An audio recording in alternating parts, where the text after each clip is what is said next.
Welcome to Time News Studios.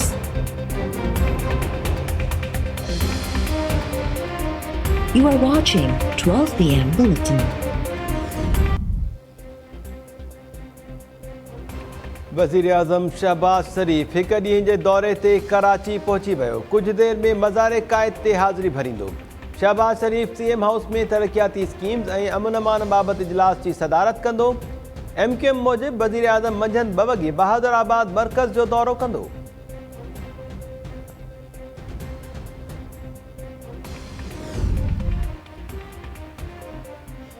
Pakistani रुपए जे मुक़ाबले में डॉलर वधीक 32 पैसा सस्तो थी वियो। इंटरबैंक में $1 181 रुपया 70 पैसनि जो थी वियो। गुज़िरियल 4 ॾींहनि दौरान डॉलर 6 रुपया 48 पैसा सस्तो थी चुको।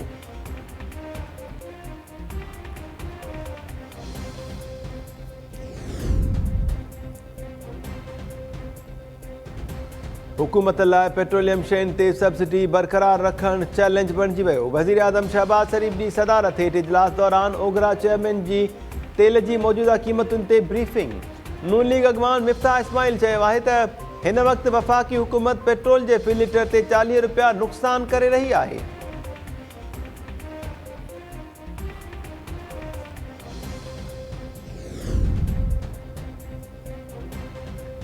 पाकिस्तान तहरीक इंसाफ़ अॼु पेशावर में सियासी पावर शो कंदी। इमरान खान ऐं ॿिया अॻवान जलसे खे ख़िताब कंदा। इमरान खान चयो आहे त ॻरी साज़िश तहत हुकूमत अवाम मथां मढ़ी वई आहे। सभिनी खे गॾिजी फौरी इलेक्शन जे लाइ मुहिम हलाइणी पवंदी। इमरान खान 16 अप्रैल ते कराची ऐं 24 अप्रैल ते लाहौर में जलसे खे ख़िताब कंदो।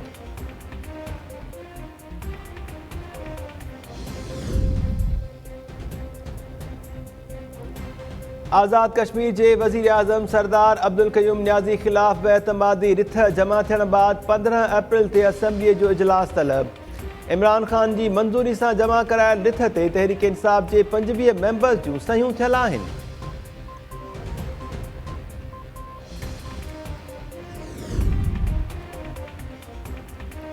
वज़ीर आज़म शहबाज शरीफ़ ऐं हमज़ा शहबाज ख़िलाफ़ रमज़ान शुगर मिल्स ऐं ॿियनि रेफरेंसिस जी ॿुधणी। शहबाज शरीफ़ लाहौर जी एहतिसाब अदालत में अॼु हाज़िरी खां छूट जी दरख़्वास्त जमा कराए छॾी।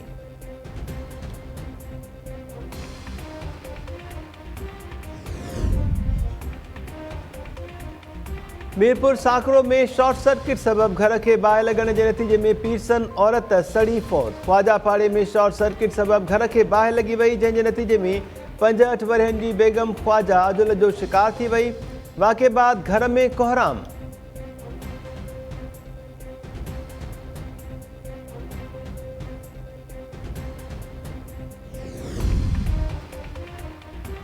मेहराबपुर भरिसां जवाबदारनि हथां नौजवान बेदर्दीअ सां क़तल। हिकु ॼणो ज़ख़्मी थी पियो। ॻोठ गुलाब उनड़ में नौजवान अमीन उनड़ खे तेज़धार औज़ार सां क़तल कयो वियो।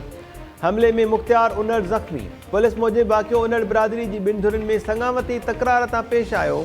मक़तूल जो लाश ट्रामा सेंटर मुंतक़िल कयो वियो।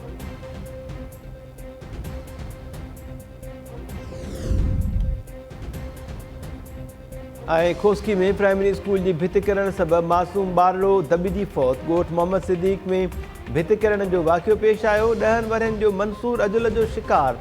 शागिर्द जे घर में कोहराम बरपा।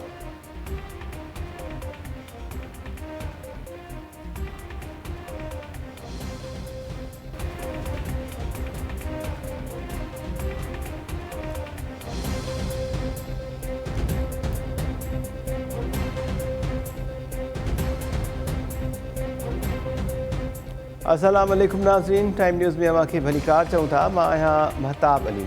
हेडलाइन्स सां ॾिठियूं बुलेटिन सां गॾु हाज़िर थियूं था शॉर्ट ब्रेक खां पोइ।